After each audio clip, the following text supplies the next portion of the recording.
এই মিসগাইড। আমাকে দেখেন, আপনারা নিশ্চয়ই জানেন আমি কঠিন সততার সাথে আমার জীবন পরিচালনা করছি। আমাকে একটা আইসক্রিম খাওয়ার ফটো কি বলবো, কি একটা অ্যাপসের মাধ্যমে আপনাদের কাছে উপস্থাপন করেছে। আপনারা জানেন আমি চ্যালেঞ্জ ছুড়ে দেব, এখানে এনএসআই আছে, ডিজিএফআই আছে, এয়ারফোর্সের লোক আছে, বিভিন্ন সংস্থা আমাকে জানে, এসবি জানে, আমি এক গ্লাস পানি আমাকে এই ঢাকা কাস্টম হাউসে খাওয়ানোর মতো কেউ সাহস পায়নি বা খাওয়াতে পারিনি।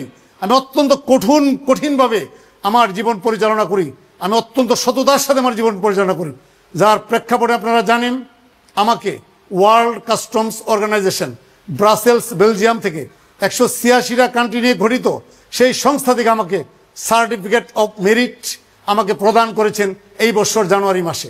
সম্মানিত সুধী, আমি আপনাদের কাছে অনুরোধ করব, আপনারা এই কারবারিদের এই মিথ্যা ভিডিওর উপর আপনারা কর্ণপাত না করে আপনারা সচেতন হন। আপনাদের সেবা আমরা নিয়োজিত। এয়ারপোর্টের মধ্যে কোনো যাত্রী হয়রানি হবে এরকম আমরা করব না। আমাদের অথরিটি আমাদের মাননীয় কমিশনার, আমাদের চেয়ারম্যান মহোদয়, আমাদের মেম্বার মহোদয়গণ আমাদেরকে এমন কোনো ইনস্ট্রাকশন দেন নাই যে আপনাদেরকে হয়রানি করব। বরঞ্চ প্রতিনিয়ত আমাদের কাছে ইনস্ট্রাকশন আসতেছে যে আমরা যাত্রী বান্ধব যেন হই, যাত্রীদের যেন আমরা সেবা করি।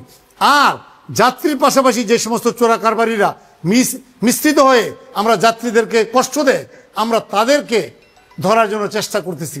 আমার সমস্ত ভিডিওগুলো আপনাদের কাছে আমরা দেখাচ্ছি, আপনি দেখলে বুঝতে পারবেন। এবং আমি চ্যালেঞ্জ করছি যে একজন প্রবাসীকে আমরা কেটে অহেতুকভাবে অন্যায়ভাবে তার একটা বা দুইটা মোবাইল ধরছি এরকম না।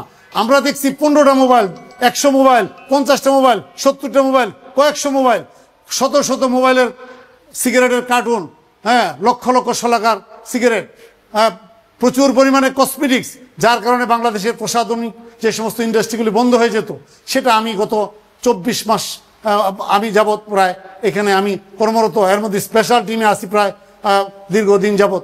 আমার এই সময়ের মধ্যে আমি তো কোনো কিছু করিনি।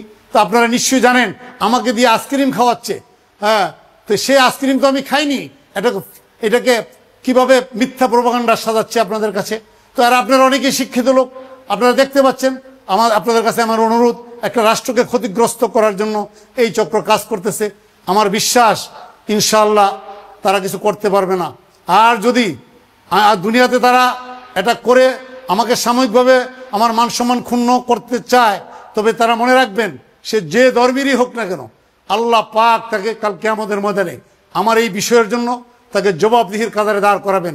ধন্যবাদ আপনাদের সবাইকে, ধন্যবাদ দেশবাসীকে।